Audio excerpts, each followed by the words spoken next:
Представление святаго и праведного Василия Блаженного, чудотворца московского.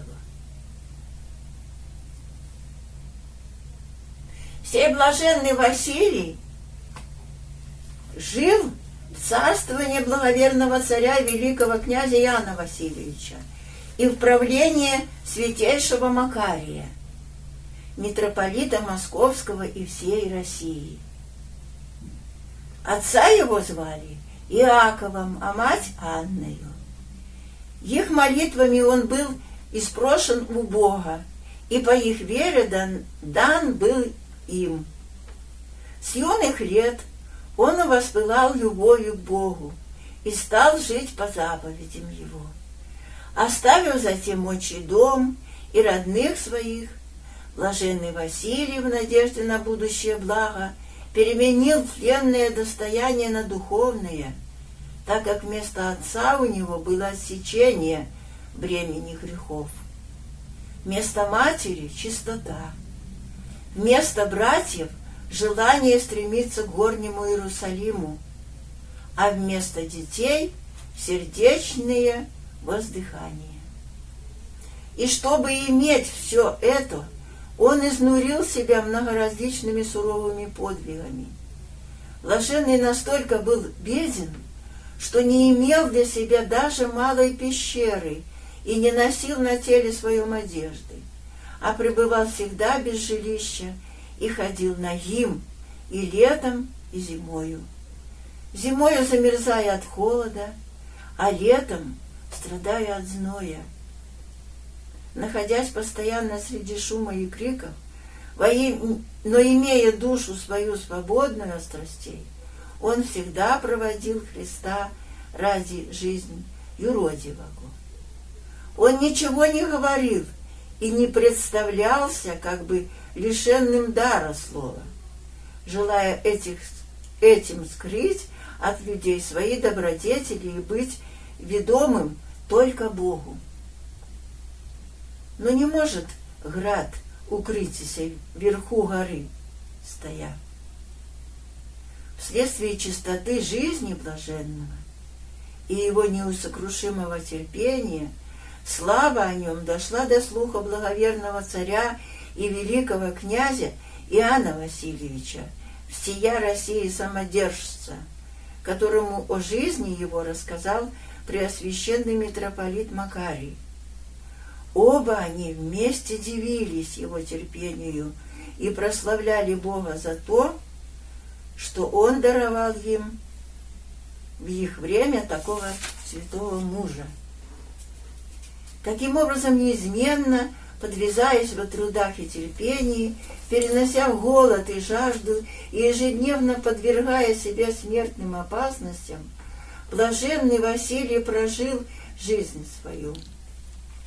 Заболев, наконец, он слег в постель. Благоверный царь и великий князь Иоанн Васильевич, всей России самодержец, услышав о близком отшествии святаго к Богу, пришел к нему вместе со своей благочестивой царицею и великою княгинею Анастасией и со всеми благородными царевичами Иоанном и Феодором, чтобы посетить его и принять от него благословение. Блаженный, будучи близок к смерти и находясь уже при последнем издыхании, пророчески сказал царевичу Феодору: «Все, что принадлежит твоим предкам, будет твоим, и ты будешь их наследником». После этих слов блаженный предал душу свою в руки Божьи. От тела его весь город наполнился благоуханием, и множество жителей города стеклось на его погребение. Открылось умилительное зрелище. Царь и князья до святого храма сами несли на плечах своих тело блаженного. Епископы и священники со всем причтом, прославляя его, пели псалмы и церковные песнопения, а народ со слезами восклицал, говоря: «Преблаженный Василий, Молись усердно Христу Богу нашему за город наш Москву и за все русские города и селения, за христолюбивого царя нашего, его благочестивую царицу и за благородных детей их, а воинству его будь пособником в победе и одолении супостатов. Участвуя в погребении блаженного, царь с царицею проливали из очей своих радостные и скорбные слезы.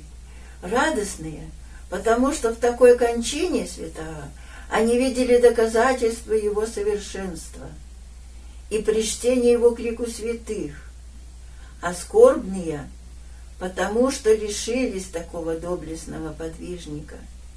И уж тогда многие от прикосновения к святым мощам блаженного получали исцеление. Пресвященный митрополит Макарий со священным собором, воспевши над телом святаго псалмы и погребальные песнопения, с почестями похоронили его 15 августа по новому стилю 1552 года. Всего жития его было 88 лет, из которых 72 года он провел в юродстве. Господь прославил блаженного чудесами и после смерти его в 1588 году. Богу нашему слава всегда и вечно. Святые праведный Василий Блаженный, Московский чудотворец, моли Бога о нас.